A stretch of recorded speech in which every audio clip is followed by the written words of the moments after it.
Mixtele.tv.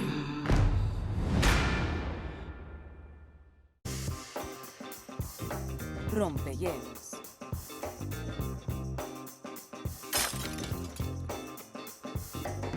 Con Ivonne Garza y Choy Álvarez.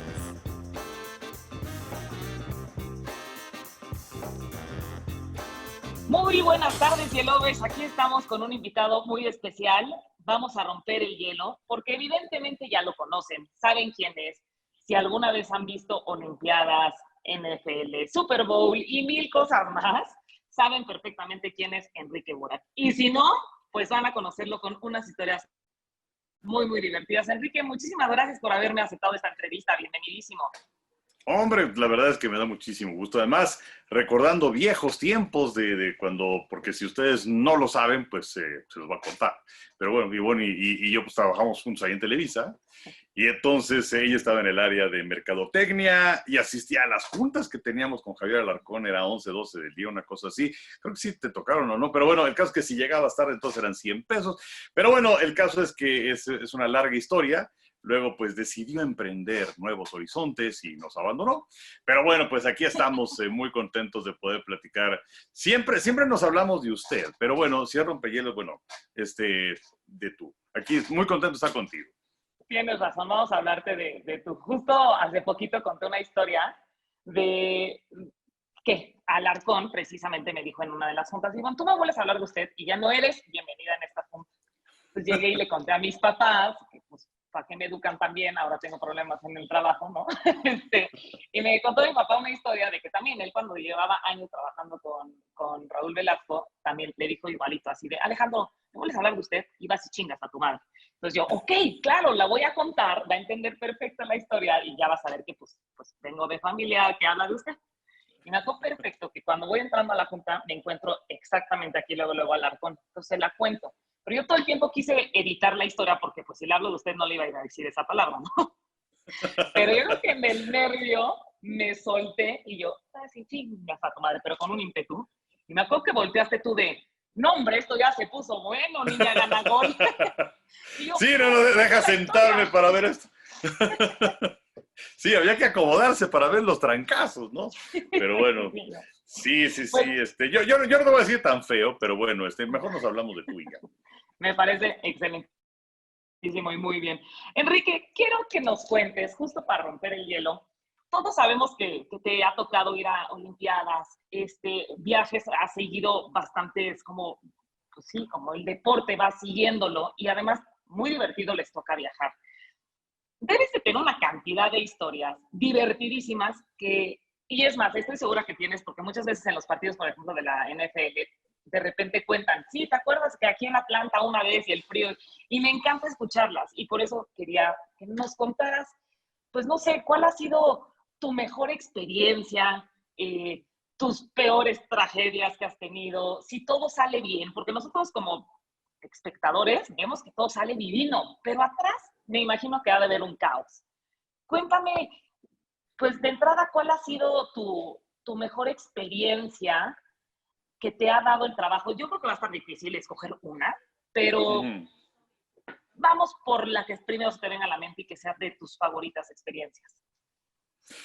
Pues, digo, es que sí, efectivamente han sido muchas, afortunadamente. Me apasiona el Super Bowl y las series mundiales y bueno, nos han tocado algunas que han sido muy buenas, así como malas, que también en 4 partidos se definen y pues la verdad de las cosas es que no te sabe a nada, o sea, esperar todo un año para que llegue la serie mundial que se acabe en 4 partidos y te vas de regreso a la casa. Super Bowls, los primeros que hicimos fueron bastante malitos, pero luego hemos tenido mucha suerte. Y bueno, los Juegos Olímpicos, ¿no? Yo soy un apasionado de los Juegos Olímpicos, me encantan el ver a los mejores atletas del mundo en prácticamente todos los deportes, en una sola sede, y además es un escenario multicolor, multinacional, la verdad me apasiona, y también el trabajo mismo, ¿no? El tener la competencia, tú lo sabes bastante bien, con Azteca, sobre todo en estos eventos en donde vamos con ellos o contra ellos, el Super Bowl o también los Juegos Olímpicos, sí es una gran presión. Pero no sé, el tener la oportunidad de conocer a grandes atletas o aquellos que fueron ídolos de mi infancia es algo que siempre me ha gustado. Es una de las virtudes que te da esta profesión. Y te podría decir, mis primeros Juegos Olímpicos, yo creo que fue una gran experiencia, la de Barcelona 92, en donde yo ya había seguido los Juegos Olímpicos, yo creo que desde Múnich 72 son los primeros Juegos Olímpicos de los que tengo memoria, y no precisamente por una competencia, sino por el ataque terrorista de este grupo que se metió a donde se encontraba la Villa Olímpica y que asesinó también a algunos de los integrantes de la delegación israelí. Mi papá me regaló una grabadora de esas pequeñitas, ¿no? De aquella época, y hice mi primera transmisión, que era la ceremonia de inauguración de Montreal 76. Pero bueno, haber ido a Barcelona, el haber tenido la oportunidad de ver al Dream Team, por ejemplo, haber transmitido sus partidos, muchos de ellos con el doctor Alfonso Morales, algunos otros también con Toño de Valdés, fue algo sensacional. Haber ido a mi primer Super Bowl también fue algo interesante, porque bueno, tener un amigo, típico amigo pues, con lana, ¿no? Pues yo no, pero bueno, con palco en el Estadio Azteca. Entonces, pues íbamos, nos invitaban al estadio, entonces íbamos al palco, pero además el papá lo llevaba todos los años al Super Bowl. Y pues yo nada más en la tele, obviamente. Entonces, el haber ido a mi primer Super Bowl, la verdad es que fue una gran experiencia. Sí recuerdo que aquella vez nos hospedaron en un hotel lujosísimo, el Peacock Inn. Que además Suena para muy, dar con el... muy decente. No, bueno, suena de 75 estrellas, pero no quedó a deber las 75, pero pues ahí vamos Pepe, Toño y yo. Era el primer Super Bowl para Pepe y para mí, era el segundo para Toño. Y pues ahí vamos a Nueva Orleans y va saliendo de Nueva Orleans y llegamos a un pueblito y buscando el Peacock Inn. O sea, obviamente no había ni Waze ni cosas de estas. Y había un Peacock Inn y enfrente había otro Peacock Inn, que era un motel. Entonces, bueno, eran las épocas en las que compartíamos cuarto y me ha tocado compartir con Pepe. Y fíjate nada más la enorme seguridad, la confianza que nos daba ese hotel, que por cierto se había quemado poco tiempo antes y que el dueño era un apostador. Entonces, Pepe Segarra y yo todas las noches atrancábamos la puerta con una de las mesas que estaba ahí en el cuarto, porque nos daba tanta seguridad. Pero bueno, pues eso fue hace ya. Afortunadamente las cosas han cambiado, y debo decirlo, mucho. Ya cada quien con su cuarto y buenos hoteles, la verdad debo decirlo, pero para aquellas primeras experiencias, además, lo último que hacían era el apartar los cuartos. Y para un Super Bowl tienes que hacerlo con meses de anticipación, o si no, hablar con la gente de la NFL. Pero bueno, pues esa fue la primera experiencia de un Super Bowl en enero del 86. Y bueno, pues sí, muchas cosas que han pasado desde entonces. Afortunadamente, la balanza se inclina en favor de las buenas. Y de todos modos, Enrique, ¿cómo empezaste?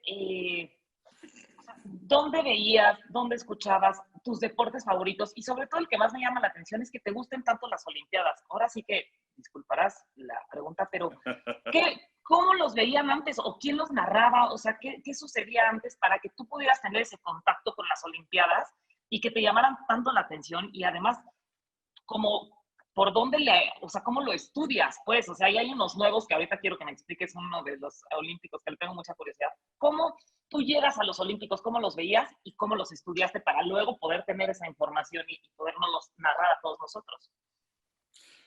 Y bueno, estoy veterano, pero los veía en la tele, o sea, ya se pasaban en la tele. ¿Pero quién los transmitía? O sea, ¿quién era? No, bueno. Mandaban equipos, que hoy no, si no, son fatal. Me refiero que siento que es un poco la nueva era, que manden un super equipo y que los lleven a ustedes y producción y todas las campañas que se hacían. Antes, ¿qué se hacía para verlos? ¿No llevaban a gente o sí? No, claro, bueno, o sea, simplemente lo que estamos haciendo ahorita. O sea, estamos transmitiendo, tú en tu casa, yo en la mía, conectados, pues yo con una laptop y tú seguramente tu celular, un iPad, igual una computadora, no sé. Pero pues eso obviamente no existía en aquel entonces, pero sí tenían una difusión, quizás no se transmitían tantas horas, pero sí se pasaba, además pues había menos opciones también, hay que decirlo. Y eran las voces de las que yo me enamoré por el deporte. Siempre me gustó el deporte, de hecho mi papá trabajaba en Grupo Vitro y tenían palco en el Estadio Azteca. Entonces pues era un palco para llevar clientes, pero que de hecho lo compraron por ahí del Mundial del 70. Entonces, cuando los clientes no iban y el palco estaba disponible, íbamos al Estadio Azteca. Ya más adelante era con el amigo ese que te conté, que por cierto vendieron el palco y se acabó la amistad, pero es otra cosa. Total que, pues íbamos al Estadio Azteca, que además para mí siempre fue algo especial, sobre todo llegar para quienes no lo conocen, esa mole de concreto. Y además pues, íbamos al palco, entonces llegabas con el coche prácticamente a la puerta del palco. Y cuando se abría la puerta del palco y que veías lo verde del pasto, el colorido de la tribuna, con los anuncios y con el público, la verdad es que fue algo que me llenó. O sea, se me ponía la piel chinita. Y todavía llegando a un estadio, te puedo decir que se me pone la piel chinita de ver eso. Bueno, eso combinado con las voces de quienes narraban el deporte, porque yo jugué béisbol y muchos años jugué boliche, que era el deporte familiar por excelencia. Mi papá y mi hermana bastante buenos, mucho mejores que yo. Pero el escuchar las voces de Ángel Fernández, de Sonia Alarcón, del Mago Septién, de Jorge Berry, de Fernando von Rossum, la verdad es que ese gusto por el deporte viene a través también de esas voces. Y bueno, en aquella época, bueno, quizás lo primero que recuerdo de Olímpicos sean, así bueno, te decía lo de Múnich 72 y luego algo de Montreal 76, pero también recuerdo los Juegos Olímpicos de Innsbruck, en donde venía Franz Klammer, un austríaco, en la competencia de descenso. Y bueno, tenía que hacer un tiempazo Franz Klammer para poder quedar en el primer lugar. Y fue realmente un recorrido suicida, donde estuvo varias veces a punto de caer o varias veces a punto de perder una de las puertas con la que si las perdías entonces quedabas descalificado. Y además la narración, insisto, de Sony y de Ángel. O sea, Ángel Fernández, para mí el mejor narrador de fútbol que ha existido en este país, siempre imitado, nunca igualado. Y bueno, era una gran emoción, ¿no? Y no es el resultado de esta competencia, sino el esperar a siguientes transmisiones. La verdad es que eso hizo que me enamorara de los juegos y pues ya viene Moscú 80 y luego ya Los Ángeles 84, donde ya estaba trabajando en Televisa, y entonces fue algo muy, muy especial para mí. Pero bueno, fue así, o sea, fue a través de las voces, fue a través de esperar estos grandes eventos, de la emoción del atletismo o de los clavados, en donde México siempre tenía posibilidades de ganar, y a la par, pues también siguiendo a Ángel Fernández en las transmisiones de fútbol, y de Sony del Béis, y de Von Rossum del americano, en fin, así fue como fue creciendo ese gusto por el deporte y por las narraciones. Y pues sí, lo que decías, era muy difícil de poder conseguir información. O sea, pues ahorita le das un clic aquí y tienes 100,000 datos, ¿no? O sea, había cuando venían las temporadas de americano, había que ir, y todavía por aquí tengo algunas revistas, había que ir a Sanborns y comprabas tu revista, y entonces pues ahí era un previo a la temporada. O cuando ya estaba yo transmitiendo y venía el arranque de la temporada. La primera que hice fue en el 83, haciendo algunos partidos por intermitentes. Había que ir a los hoteles donde venían el USA Today. Y el viernes previo a la temporada, que iniciara la temporada, sacaban un especial donde venían los rosters de todos los equipos. Y entonces era una joya. Era muy importante eso, ¿no? Y bueno, los partidos colegiales que hacíamos también, que bueno, hace muchos años que lamentablemente pues los tiraron por la borda, pero, o sea, tenías igual con tu revista y tenías 8 o 10 nombres, pero ya sobre la transmisión, no, Johnson es el 5, órale, y Smith es el 10, y así nos íbamos, ¿no? Y ahorita pues ya tienes una información absoluta de todo lo que quieras, ¿no? Creo que ya me extendí demasiado en la respuesta, pero pues así fue el gusto, el hacerme de este deseo por transmitir estos eventos. Y bueno, pues con libros, ¿no? O sea, creo que es algo que ya muchos lo han perdido, Pero bueno, pues sí, hay libros que son muy buenos, que tienen historias sensacionales que puedes utilizar para una transmisión. Está increíble. Y creo que todo el complemento y tu éxito pues sí, para nosotros admirarte, para nosotros escucharte y cómo nos informas, tu gran éxito y tu carrera está en una increíble memoria y archivero impresionante que tienes ahí. Aquí. ¿Eso qué? ¿Qué onda con esa capacidad? Yo no me acuerdo ni de los cumpleaños de mis sobrinas, si son 2, y tú te sabes perfectamente fechas, lugar, país, ciudad, persona, en qué minuto. ¿Cómo logras eso? O sea, en buena onda, ¿qué demonios haces? Pues mira, pero creo que es buena memoria para chamba, porque en la casa la mayoría de las broncas que tengo es porque no me acuerdo de nada. Pero es más, o sea, no me acuerdo bien ni qué desayuné. Pero pues es que me gusta, o sea, realmente me apasiona. Y esto también creo que es un punto importante, porque la gente luego piensa que a lo mejor llegas, te sientas y pues tira rollo a ver qué es lo que se te ocurre. Pero pues la verdad es que no es así, o sea, te preparas, sabes qué partido vas a transmitir y entonces durante esa semana vas acumulando información y te vas preparando, más aún si es que son Juegos Olímpicos, aunque en los Olímpicos siempre es un poquito frustrante si estás transmitiendo porque digamos que nunca llegas a alcanzar la información, siempre te rebasa y si tú estás haciendo atletismo, que estás metido en el estadio durante una semana prácticamente de sol a sol, pues no sabes qué es lo que pasa en la natación o qué es lo que pasa en el básquet o qué es lo que pasa en otros deportes, porque te consume. Pero pues sí es preparación para cada una de las transmisiones que vas a hacer. Yo lo considero como si fuera un examen, ¿no? Como que si no me preparo al 100, no me siento a gusto. Y además, ahora que hablaba de Fernando von Rossum, que pues él era el fútbol americano hecho persona. A él le tocó la época de la gran popularización del fútbol americano en Televisa, aunque bueno, primero transmitió para Canal 13. Fernando, cuando tuve la oportunidad de sentarme con él a hacer un partido, lo primero que te decía antes de decir buenos días o buenas noches era, ¿Did you study?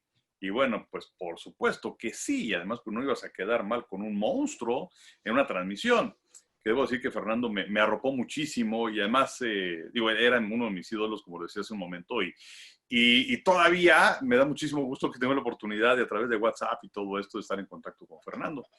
Entonces, pues es así, ¿no? Definitivamente. Y algo que se me olvidó hace un momento de lo de la tecnología y todo esto que es que, bueno, ha cambiado muchísimo, pero muchísimo. Me acuerdo en los Juegos Olímpicos de Torino, de invierno, en 2006, era un adelanto tecnológico maravilloso, la Flyaway, ¿qué era esto? Bueno, pues en lugar de llevarte tu camión con el plato que apuntaba al satélite para la transmisión y todo esto, ahí iban los ingenieros como con 10 maletas y esas 10 maletas las convertían en un plato, ¿no? Era el plato que apuntaba al satélite.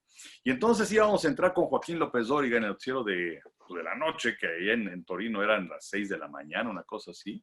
Y entonces los ingenieros siempre traían una brújula para pues apuntarle al satélite. Pero era Paul, el ingeniero, dice, pues es que no sé qué pasa, pero le apunto para acá y la brújula dice el norte. Le apunto para acá y la brújula dice el norte. O sea, nunca pude encontrar exactamente la dirección y pues nos salimos al aire, ¿no? Pero bueno, esa y muchas cosas que nos llegaron a pasar con la evolución de la tecnología. Me estoy acordando del primer Super Bowl que hicimos, ese que decía en Nueva Orleans, del Peacock Inn, en el 86, grababan los ingenieros, eran unas cámaras pesadísimas, la Nagra se llamaba, y bueno, tenía un cable hacia una maleta, y en la maleta era donde estaba la cinta, cintas de 1 pulgada. Y entonces terminabas de grabar durante toda la semana, pero cada día íbamos al aeropuerto. Bueno, yo no iba, nuestros compañeros iban al aeropuerto a esperar a una persona que fuera a México. ¿Sabe qué, señor? Le encargo esta cinta, por favor. Va a haber una persona de Televisa allí en México que lo va a estar esperando. Y bueno, con esa cinta se armaba el programa de la noche previa, el sábado por la noche. Pero pues era así, o sea, era mandar las cintas por avión. ¡Wow! Esa sí, nunca la vi venir, está cañón. O sea, además depender de alguien pues ahora sí que suerte y por favor llévela, señor. O sea, sí, híjole, qué responsabilidad. Pues sí, además un buen samaritano. A mí me dicen algo de eso y digo, no, esto es una bomba, lo tiro. Pero bueno, en aquella época éramos un poquito más Buenos. inocentes, vivíamos tiempos muy distintos. Oye, ¿y cuál ha sido tu peor regada al aire? Así que digas, híjole, neta me acuerdo de esa y qué pena. O sea, con esa memoria tan maravillosa nunca te ha permitido errar. Pues mira, digo, o sea, la regamos mucho, ¿no? El caso es que hay de regadas a regadas. Pero una que sí me acuerdo mucho, el Mundial de Italia 90. Y entonces, en aquella época, no creo si era Schwartz todavía o era Beto Murrieta, uno de los dos que hacía la sección habitualmente con Jacobo Zabludowski. Pero bueno, pues, quien haya sido de los dos estaba en Italia en el Mundial y yo me quedé a hacer ese espacio de 24 horas.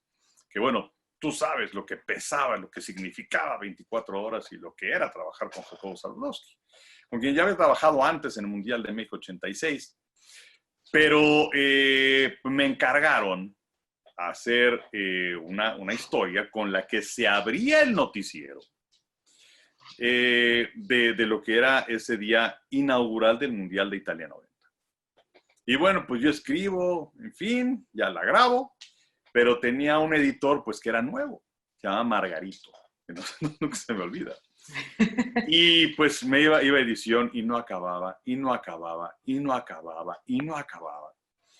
Total que, y no sé, a lo mejor me faltaron a mí también recursos, pedir a alguien que nos echara la mano, o sabes qué, pues así, arma la silla, así, ya vámonos. Total que dio la hora de inicio del noticiero y la pieza no estaba lista. Híjole. Y pues ya cuando la tuvieron lista, que fue como 10, 15 minutos después de que inició el noticiero, voy al estudio y le digo, señor, ya está la pieza. No, niño, era para iniciar, se acabó. Entonces, híjole, sí fue. Además, me estoy acordando ahorita y ya me deprimí. Y ya pasaron 30 Sí, años. son esas que te da angustia, ¿no? Te vuelve a dar angustia. No. Horrible, horrible. Y bueno, otra que no fue con Jacobo, fue con Abraham, quien trabajé también muchísimos años. El señor licenciado, que bueno, le tengo una estima enorme, un gran cariño y nos divertimos muchísimo haciendo el noticiero.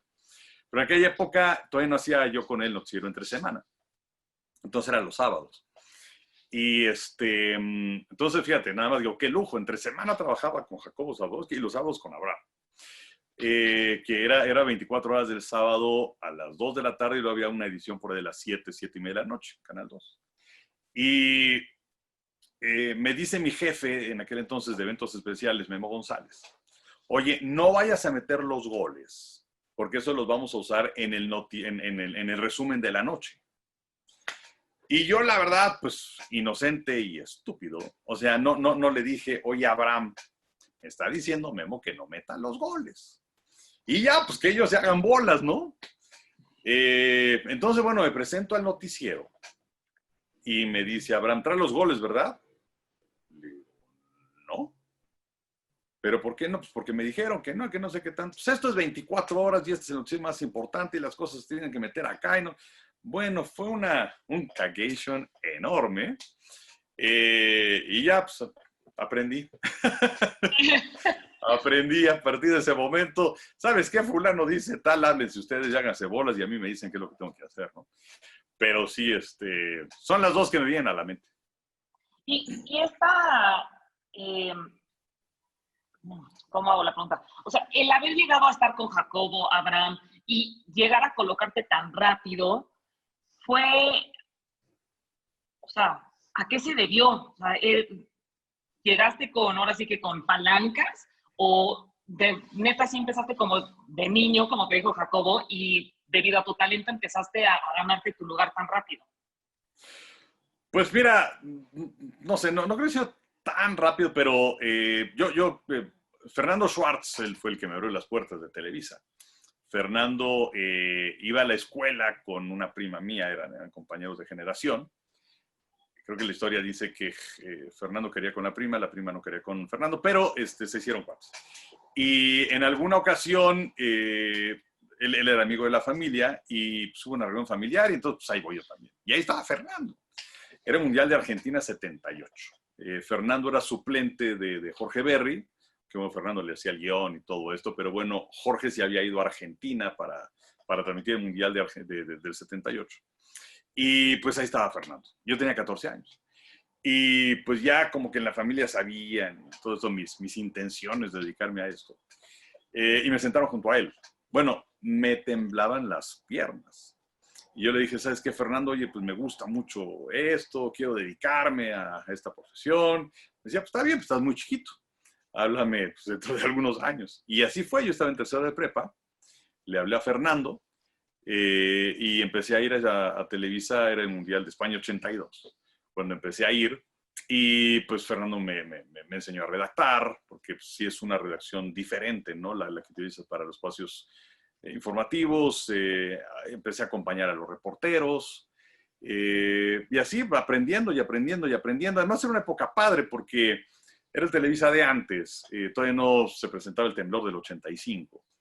Y entonces el Teatro Estudio A, que ahora es el que se utiliza para bueno, TUDN, antes Televisa Deportes, pero era un estudio muy grande que tenía inclusive tribuna, era como un cine, porque pues ahí se hacían muchos programas en vivo y se hacía siempre en domingo y bueno, estaba a reventar los domingos. Me acuerdo un domingo que yo transmití un partido de fútbol americano, cerraron de plano Televisa porque se presentó Menudo. Y bueno, o sea, ya no cabía un alma en el estudio. Y luego entre semana pues hacían programas como La Carabina de Ambrosio, o hacían Mi Secretaria, hay programas de aquella época.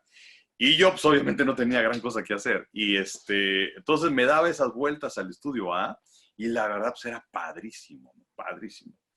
Entonces pues entro por conducto de Fernando. Y lo primero que hago es, como año y medio después, más o menos, Canal 8 en aquel entonces, ahora el Canal 9, tenía una barra de toda la semana de programas culturales de la UNAM. Y además hay programas muy buenos. Creo de los que más recuerdo era uno de Jaime Almeida, Estudio 54, que era los viernes en la noche. Entonces eran como de 3 horas. Y bueno, o sea, era un repaso de la música realmente extraordinario. Y yo hacía un programa que se llamaba Reporte Juvenil, que era los sábados en la mañana, que le hablaron Pepe Furlong, que estaba en esa época en el área de mercadotecnia y todo esto, le habló a Schwartz, que era el jefe de deportes. Oye, pues necesito pues, un chavo que esté empezando, que no haya salido todavía al aire, el que cumplía con todas las características era yo. Y entonces, novatazo, medio güey, entonces era yo. Y yo hacía la sección de deporte juvenil. Y entonces, además era padre porque íbamos a diversas locaciones, no lo hacíamos en estudio, era con Octavio Fernández Teresa y con Leticia Burayev. Y todavía por ahí en YouTube está lo primero que hice, que fue en el castillo de Chapultepec, esa era la locación. Pero pues joven, inexperto, güey. En lugar de leer nada más la entradita o de aprenderme la entradita y luego ya el texto leído, pues no, me aprendí todo de memoria. Lo cual significaba que hablara a 2 por hora. Todavía ahí está el video y digo, híjole, qué cosa. Pero bueno. Claro que lo va a buscar. Sí, mira. Ahí estoy con un suétercito beige. Ahí estoy, lo primero que hice. Y luego pues ya empecé a hacer cosas en producción. Fernando Valenzuela estaba en aquella época con todo y hicimos un programa especial, obviamente yo en la parte de producción con Miguel Ramírez, con Ramón Reyes, nuestro productor del primer Super Bowl que fuimos, Mr. Raymond Kings. Y entonces, bueno, ayudando, en aquella época les encantaba editar de madrugada. Entonces, bueno, pues ahí iba yo en las madrugadas. Y bueno, se abrió la oportunidad en 83, además de hacer algo de eso que te digo, de reporte juvenil, de estar con los reporteros, de ir que a los gimnasios, ¿no? Con los boxeadores y todo esto que, si me acuerdo, lo que más me acuerdo es que olía horrible. ¿Qué más? Y empezar a hacer algunos partidos colegiales. Fernando von Rossum, pues dejó de venir a México porque él vivía en Monterrey. y entonces pues venía a México para hacer el colegial del sábado, los 2 partidos del domingo de la NFL y el del lunes, entonces regresaba a Monterrey hasta el martes. Entonces dejó de venir ya los sábados. El doctor Morales, que hacía también fútbol americano, bueno, ya se dedicó más a la lucha libre y al box, porque en aquella época llegabas y te formabas en la cola. Entonces estaban, ya cuando yo llegué a Televisa, ya no, Jorge Berry ya no estaba, pero estaba Víctor Cerrato, estaba Fernando Bonrosum, estaba Roberto Kiosellán, estaba el doctor Alfonso Morales, luego estaba Toño de Valdés, y luego estaba Pepe Segarra, y luego estaba yo.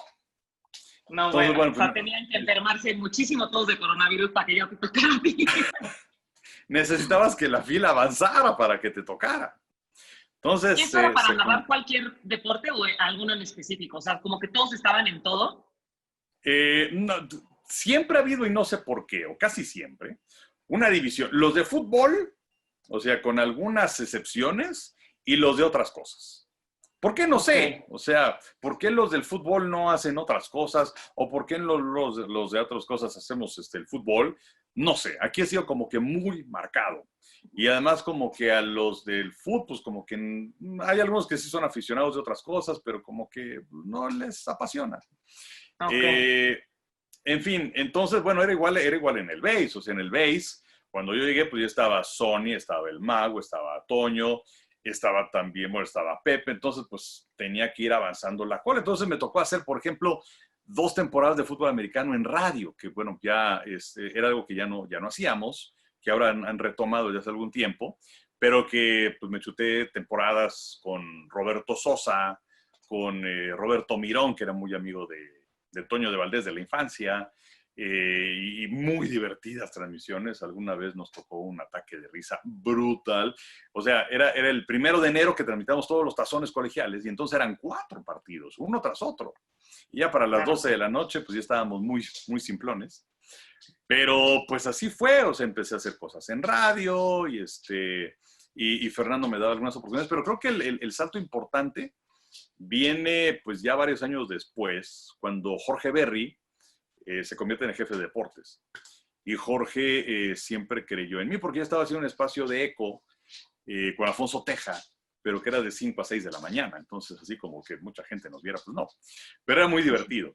Pero cuando llegó Jorge, que había estado en Los Ángeles y que regresa a México, pues con él ya hacía yo a las 9 de la mañana, a las 11 y a la 1, y me integró al equipo de béisbol de Grandes Ligas.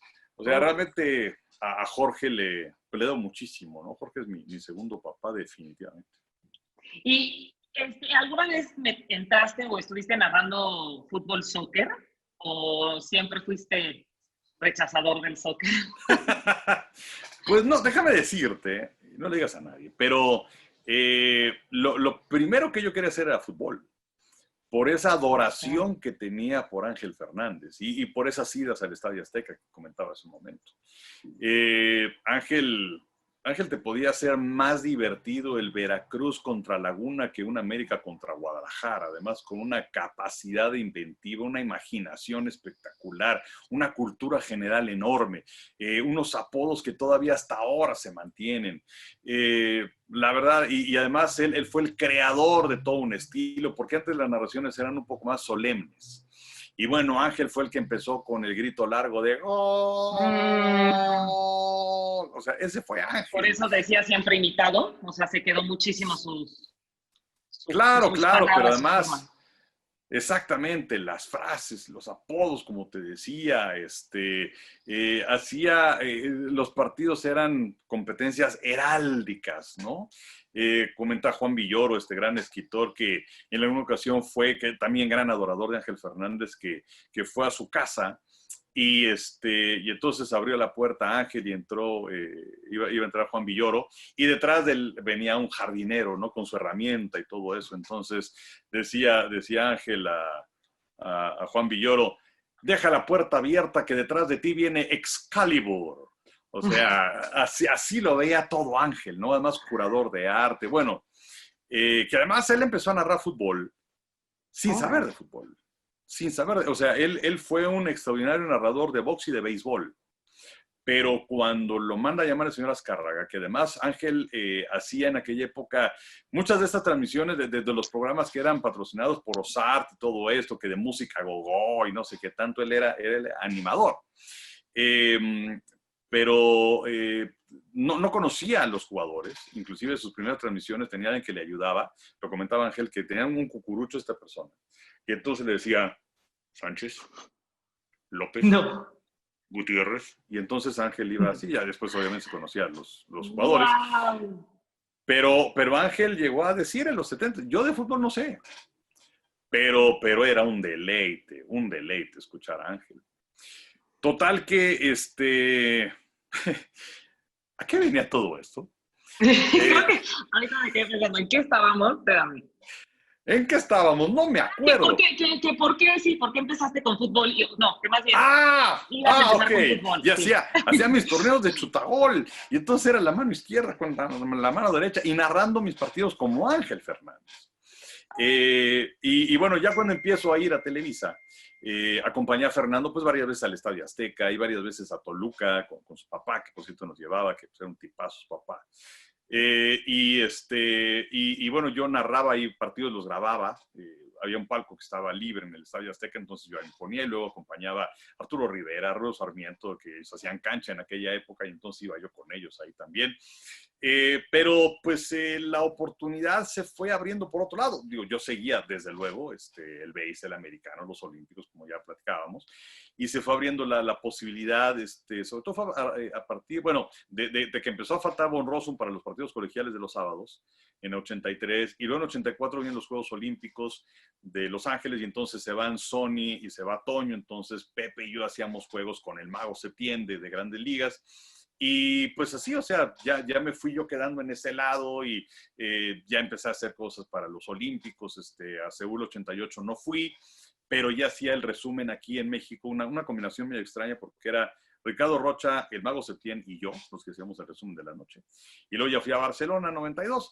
Entonces, y el fútbol, pues, digamos que se fue quedando atrás, y solamente he participado en una transmisión de fútbol, que fue la final de Barcelona 92, que, o sea, a la fecha no sé por qué me mandaron. O sea, yo ese día tuve una transmisión de las finales de gimnasia rítmica en el gimnasio donde se llevaba a cabo las competencias. Luego ir al Nou Camp del Barcelona, que bueno, fue una gran experiencia. Beto Murrieta narraba y yo pues, comentaba, o lo que es lo mismo, hablaba lo menos posible para decir la menor cantidad de estupideces posible. Pero luego me tocaba ir a Badalona a la final del básquet, que eso ya era lo mío. Entonces, nada más iba a estar en el primer tiempo el fut, y ya me fui a Badalona, que es un suburbio de Barcelona, y ya me fui al básquet, ¿no? Pero es la única transmisión de fútbol en la que he participado. Wow. Y ahorita sí, o sea, es más...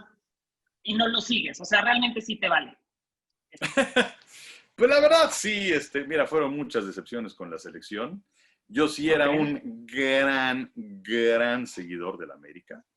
Le iba al América desde el principio de los 70s, que perdió una final por goleada contra Cruz Azul, que no sé por qué no le fui al Cruz Azul, le fui al América.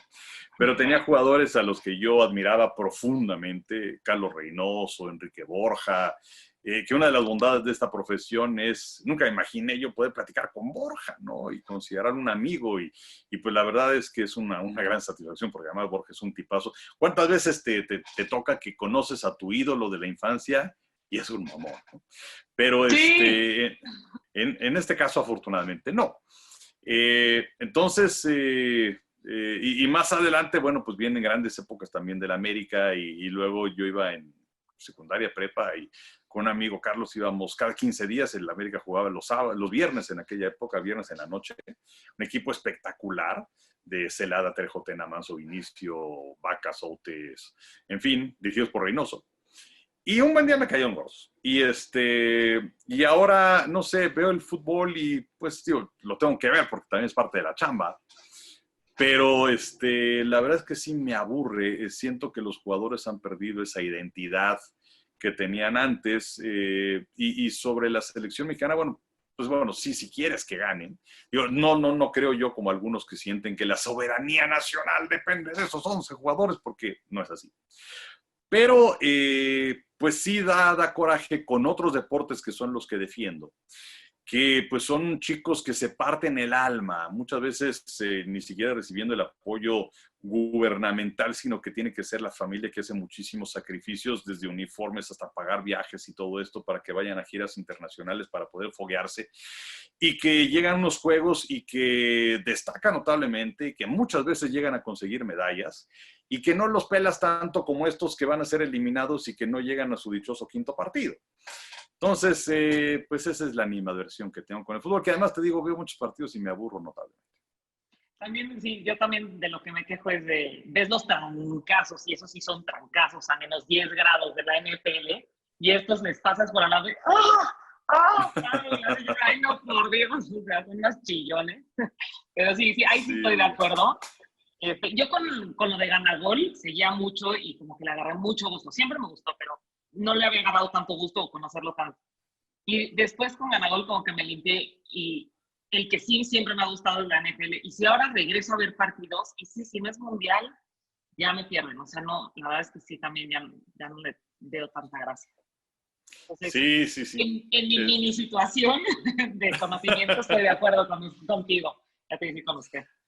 Sí, no, por favor, ya habíamos, es el rompehielo. Sí, de hecho, bueno, mi hijo quería ser futbolista, creo que tenía mucha capacidad, pero bueno, lamentablemente se tronó la rodilla y bueno, pues se acabó la historia de 3 operaciones. Pero esos fueron los últimos partidos que vi completos y que me apasioné y que me emocioné. Todavía ahora pues con sus cuates juega lunes y miércoles y torneos de fútbol 7. De fútbol 5, perdón, que son muy, muy divertidos y bueno, pues ahí vamos a apoyarlos y ahí sufro y me apasiono y me divierto, pero ya la verdad, ver una América contra Querétaro, no, la verdad. Bye. Oye, ¿y quiénes has conocido así que sabes, o sea, que es tu super ídolo o alguien que admirabas muchísimo en todas estas giras internacionales que has tenido? ¿Qué elementos has conocido que te cambió como la vida? Pues, digo, no cambiarme la vida, pero sí no sé, un Fernando Valenzuela, por ejemplo, ¿no? Que fue ese gran fenómeno que no nada más se dio en México, sino en Estados Unidos. La Fernandomanía fue algo verdaderamente espectacular, y tener la oportunidad de platicar con Fernando, de conocerlo, de pasar tiempo con él y de descubrir que es un cuate que pues, no ha perdido su sencillez. La verdad es que fue algo importante el haber tenido la oportunidad de conocer a Joe Montana, inclusive de haber transmitido un partido con Joe Montana, fue algo muy especial. Hicimos un partido San Francisco contra Nueva Orleans, me parece que era de playoff en Guadalajara, porque Montana lo trajo una cervecera, no me acuerdo cuál, lo trajo a México y entonces se iba a estar disponible Montana y pues allá vamos, Toño, Pepe y yo, a sentarnos junto con Montana, ¿no? A hacer la transmisión de ese partido, que la verdad fue algo especial. Luego hicimos unas cápsulas con él para un Super Bowl. Y bueno, la verdad es que un tipo muy, muy amable, siempre yo Montana. Yo creo que pueden ser de los principales, no sé, Nadia Comaneci. Nadia, que bueno, pues fue un parteaguas en los Juegos Olímpicos desde sus 10 en Montreal 76, que de hecho era muy interesante porque la pizarra electrónica tenía hasta 9.9. Y entonces cuando vienen los 10 para Nadia, pues aparecía el 1.00, ¿no? Por su rutina espectacular y haber transmitido con ella también en Juegos Olímpicos y además de toda su historia, ¿no? De que era la gran figura a nivel mundial de la gimnasia, pero vivir en la dictadura de los Ceausescu en Rumania y de pues regresar a su país y pues sí como ídolo, pero pues también como payasito, como el bufón de la corte. Y bueno, el hijo de los Ceausescu que pues, abusó de ella, en fin, y luego que terminó por huir de Rumania, llegando hacia Estados Unidos, es una gran historia, y entonces haber compartido con ella Juegos Olímpicos, de estar sentado codo a codo, porque luego se nos desaparecían las transmisiones. Ella iba con su marido, con Bart Conner. Bart Conner, medallista olímpico de Estados Unidos, de oro en Los Ángeles 84, que había trabajado para NBC en transmisiones de Juegos Olímpicos, y que ya después tuve la oportunidad de trabajar juntos los tres, ¿no? Nadia, Bart y yo, que Bart era Bart era sensacional, hecho literalmente para la televisión, con conocimiento y... Porque no todos aquellos que conocen mucho saben expresarlo. Y sí, pues a lo largo de los años me ha tocado trabajar con un sinfín de analistas, y hay desde quienes son muy buenos hasta quienes destacaron notablemente en su deporte, pero luego el estar sentado con estas personas transmitiendo, dices, ¿y cómo le hiciste para ser tan bueno? Pero bueno, O en más fin, bien, sí dedícate a lo tuyo, esto no tanto. O sea, sí se ve que sabes, esto no es para ti. No sé, Fernando Platas o Carlos Girón, ¿no? Que también fueron medallistas olímpicos mexicanos a los que admiré muchísimo, y también de haber compartido con ellos infinidad de transmisiones, pero además transmisiones muy divertidas en donde existe esa química, además de amigos. Es algo interesante que luego la gente ignora, que llegas y te sientas a una transmisión, pero hay gente con la que no te llevas. Es como, no sé, ahora con lo de la pandemia, ¿no? Que pues ahorita debemos estar transmitiendo béisbol de grandes ligas y debemos estar transmitiendo los las finales del olímpicos. básquet. Los olímpicos, claro, el mes que entra. Pero bueno, con Pepe, Toño y yo, la última transmisión que hicimos juntos, si no mal recuerdo, fue la del Super Bowl, en febrero. Y entonces, pues ya todos estos meses que han pasado. Pero cuando nos volvamos a sentar a hacer la siguiente transmisión, ojalá sea pronto, es de esas veces que agarras y te sientas, como cuando te pones un par de guantes que te quedan perfectamente, o te pones unos zapatos, esos que son los más cómodos, y fluyes, ¿no? Pero sí hay gente que, o sea, no hay esa química, ¿no? O sea, llegas, te sientas, haces tu trabajo lo más profesional o de la manera profesional, pero no te sientes así de cómodo. También que se sienten, también que lo transmiten. Yo creo que sí, exacto. La gente no lo cuaja en su cerebro, pero siento que nosotros sí lo sentimos. O sea, insisto, oírlos narrar y que de repente cuenten esas historias, como Toño, siento que Toño lo atacas de la risa tú muchísimo, tienes unas puntadas impresionantes, también me acuerdo cómo te llevabas con Peláez, también era una delicia. Pero sí es cierto, o sea, sí déjame decirte que como espectadores, sí lo sentimos, sí se sabrosea. Y además para ustedes sí ha de ser una delicia. Tan es así que ahora hicieron un blog, ¿no? Sí, ahí tenemos nuestro podcast de los tres amigos, que pues afortunadamente le ha ido bien, que los nuevos capítulos salen cada miércoles, lo grabamos los martes y los capítulos nuevos salen los miércoles, y me parece que ya a partir de la semana que entra, bueno, llevan como 2 semanas prometiéndolo la gente que se encarga de los fierros, pero que la semana próxima ya debería salir en YouTube, que también es algo que pues hay mucha gente que nos pide porque suben en redes sociales, digamos que pedacitos de lo que hacemos, pero pues no se ve completo. Solamente se escucha en Spotify y todas estas plataformas que hay, pero creo que ya en YouTube a partir de la semana que entra. Pero pues la verdad es que sí nos divertimos muchísimo. Hacer reír a Toño es muy fácil. O sea, Toño es el público más fácil que existe del universo. No tiene gran mérito hacerlo reír, pero sí, la verdad es que nos llevamos muy bien, y pues es esa amistad que se ha forjado a lo largo de los años, y que te sientes tan cómodo transmitiendo que ya, o sea, hacemos las transmisiones y ya no nos volteamos a ver. O sea, y no nos encimamos porque cada quien conoce sus tiempos, ya sabes muchas veces qué es lo que va a decir el otro. En fin, la verdad es que pues ya la tenemos muy hecha, y pues ojalá podamos seguir muchos años más. Ya tienen, como se decía antes en las radionovelas, ya tienen su baile en el micrófono, ¿no? O sea, ya sabes que vas tú, ya sabes que va él, ya sabes que cuando se cae Chicharito normalmente dice, bueno, Chicharito no porque no es lo tuyo, pero cuando pasa esto con Manning, o sea, ya tienen su baile en el micrófono y se conocen. Eso está increíble, y yo creo que sí, como dices, no creo que sea una situación que le pase a todos. La mancuerna que han hecho ustedes es increíble, y qué delicia, qué padrísimo. ¿Dónde los podemos ver con lo de podcast, o dónde más te podemos estar siguiendo además de lo que estás haciendo en televisión? Pues, bueno, en las redes sociales estoy en Twitter, estoy en @EnriqueBurak, en Instagram igual, @EnriqueBurak. Y bueno, pues estamos en el radio también, en Radio Fórmula, de 5 a 6 de la tarde, todos los días, ahí con Raúl Orbañanos, con Raúl Eduardo Orbañanos, con Arturo Villanueva.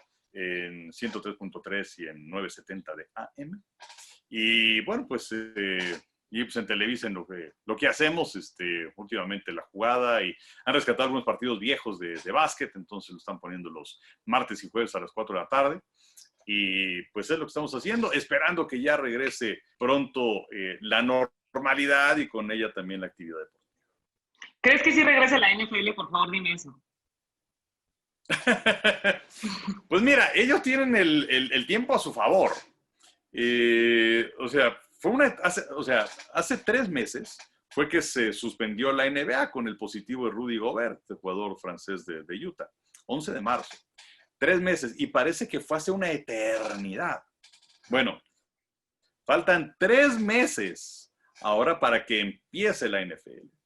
¿Cómo se va a llevar a cabo? Bien a bien no lo sabemos. Ellos sí van con la onda de que vamos como si las cosas no estuvieran ocurriendo, desde luego con sus broncas, pero bueno, el draft se llevó a cabo, aunque de manera remota los gerentes y los entrenadores estaban en su casa. El anuncio del calendario se llevó a cabo pues como estaba planeado.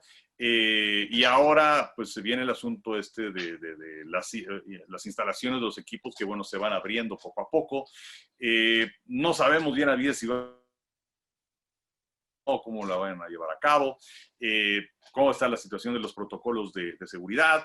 La NFL, por ejemplo, ellos ya dijeron, perdón, el básquet ya dijeron que van a regresar el 31 de julio en esa burbuja en Orlando con 22 equipos. Pero en este momento, cuando parecía que ya todo estaba amarrado, pues ya hay muchos jugadores que dicen, oye, pero creo que yo no quiero ir. Oye, ¿y qué va a pasar si es que estoy dentro de la burbuja y tengo que salir porque, pues, no sé, hay esposas embarazadas o algún problema? Bueno, sales de la burbuja, pero ya no regresas. Y entonces se parecía que ya todo estaba planchado, como dicen algunos ejecutivos. Y de pronto hay muchas dudas. Entonces, con la NFL habrá que ver. O sea, esos 3 meses que decía, todavía faltan esos 3 meses para que empiece la NFL el 10 de septiembre. Pero, pues mira, ojalá. Aunque bueno, sí hay muchos que temen y yo creo que así se va a dar una segunda ola de contagios del coronavirus. Pero bueno, pues la NFL tiene, como decía, el tiempo a su favor y ojalá sí se dé la temporada. ¿Y Olímpicos? ¿Qué sucede con Olímpicos? Ay, pues está complicado el asunto. Fíjate nada más que qué mala onda para los japoneses, porque la vez anterior, bueno, fue en 64 que les dieron los Olímpicos y los llevaron a cabo, pero antes también se habían suspendido unos Olímpicos por la Segunda Guerra Mundial en Japón. Y ahora pues le está costando un ojo de la cara a los japoneses, porque ya están las instalaciones, pero mantenerlas les va a costar por ahí de $6,000 millones más. Y luego la Villa Olímpica, que tiene por ahí de 6,000 departamentos, pues ya estaba todo programado para que se acaban los Olímpicos y familias se van a vivir ahí. Y ya habían vendido una cuarta parte de esos departamentos. Entonces tienes que indemnizar a esa gente, porque bueno, y además esa gente que, oye, pues yo me voy a cambiar por ahí de septiembre, no sabes qué, pues sí, pero septiembre del año que entra. Entonces, el 43% de los atletas de los Olímpicos todavía no logran su calificación. Entonces, tienes que hacer selectivos, a ver quién va, a ver qué medidas de seguridad vas a tener, cuánta gente vas a permitir en los estadios. El estadio de voleibol de playa, por ejemplo, ya estaba montado, lo tuvieron que desmontar para que lo tienes ahí más de un año. ¿Cómo está la cuestión del coronavirus? Entonces, no lo sabemos. Habrá ya una vacuna y la vacuna ya estará disponible para todo el mundo. Hay muchas preguntas que no tienen respuesta en este momento. Entonces sí es un problema, la verdad es que lo lamento muchísimo, como hemos platicado como adorador de los Juegos Olímpicos, pero se ve difícil. Y entonces se supone que se van a pasar a 2021 y después de todos modos, el siguiente va a ser en 3 años, no se van a mover esas fechas.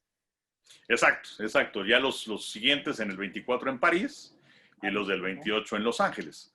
Pero pues sí, la verdad es que sí es un problema, no saben bien a bien qué es lo que va a suceder y estaba leyendo unas declaraciones del que fuera ministro olímpico de Japón que dice, bueno, tenemos que ponernos como fecha marzo para ver qué es lo que sucede, ¿no? O sea, sí, la verdad es que esto del coronavirus nos llevó a partir la Mauser muy fuerte. Muy cañón. Oye, Enrique, Así pues es. qué padrísima plática. Mil gracias. Bienvenidísimo a Rompehielos. Y qué padre que me hayas aceptado más que entrevista, esta buena plática contigo. No, hombre, al contrario, con el cariño y el gusto de siempre. Por ahí, ¿hace cuánto tiempo saliste de Televisa? En el 2010. 10 años. 10 años. Uf, bueno, 10 años, pero de vez en vez nos hemos encontrado uno que otro concierto, ¿no? Sí, conciertos, Entonces, más en la Condesa. Sí, no exacto, es que sí, todavía por ahí. te lo digo, señor. Y bueno, me da mucho gusto estar contigo y bueno, pues ojalá tenga mucho éxito este podcast o programa. Y Muchas bueno, gracias. pues, seguimos en contacto. Segurísimo que sí, muchísimas gracias. Gracias. Bye.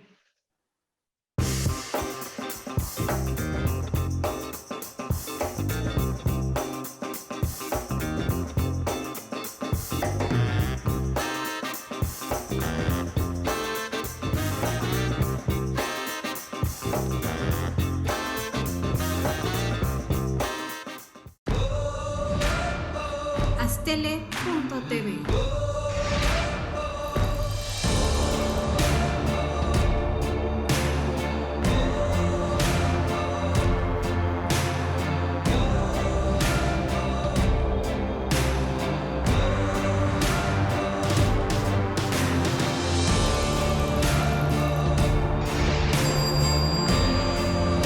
Aztele.tv.